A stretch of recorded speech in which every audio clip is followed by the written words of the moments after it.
रहमानिर्रहीम। अस्सलाम वालेकुम। आज मैं आपको भिंडियों का सालन बनाना सिखाऊंगी जो बहुत आसान तरीका है। और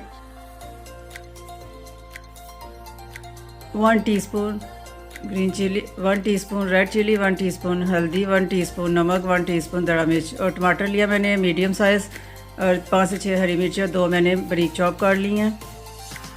मैंने 2 से 3 मीडियम साइज़ के मैंने प्याज लिए, उसको मैंने काट लिया, और 1 किलो मैंने भिंडी ली है।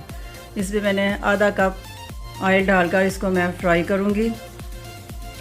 और ये साथ साथ मैं फ्राई करूँगी, साथ साथ मैं अपना मसाला रेडी करूँगी भिंडियों का।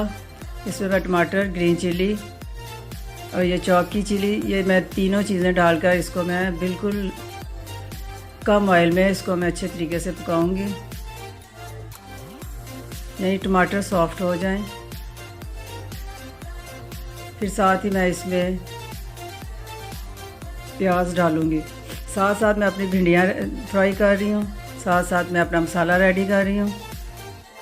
अब मैं इसमें प्याज ऐड करूँगी और इसको मैं बस सोते करूँगी, ज़्यादा नहीं पकाना, ना इसको ज़्यादा गलाना है। सिर्फ ये प्याज हमारे थोड़े थोड़े सॉफ्ट हो जाएं, इसका जो कच्चापन है वो ख़त्म हो जाए। बस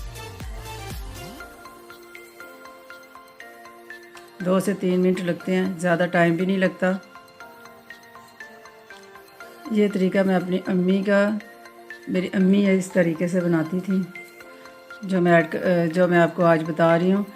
और साथ ही मैं अपने सारे स्पाइसेस ऐड करूँगी। और अब मैं 2 से 3 मिनट फिर दोबारा से इनको पकाऊँगी, ताकि मेरे सारे स्पाइसेस का जो तीखापन है वो थोड़ा कम हो जाए।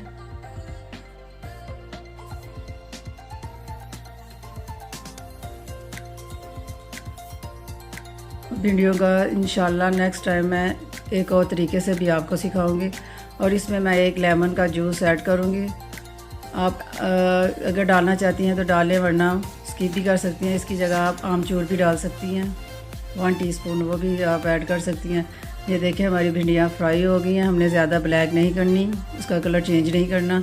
तो अब हम इसमें अपने सारा मसाला इसमें ऐड कर देंगे और इसको फिर हम अच्छे तरीके से मिक्स करके इसको 5 मिनट के लिए, 5 से 6 मिनट के लिए हम इसको दम पे रख देंगे, ताकि भिंडियाँ अच्छे तरीके से मसाला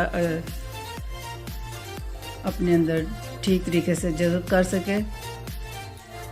और ये देखें हमारी माशाल्लाह से भिंडियाँ रेडी हो गया। मैं अपनी सर्विंग प्लेट में डालूँगी। अगर आपको मेरी ये रेसिपी पसंद आई तो आप मेरे चैनल को सब्सक्राइब करें और लाइक करें, साथ शेयर करें। मिलती हूँ नेक्स्ट वीडियो में। अल्लाह हाफिज़।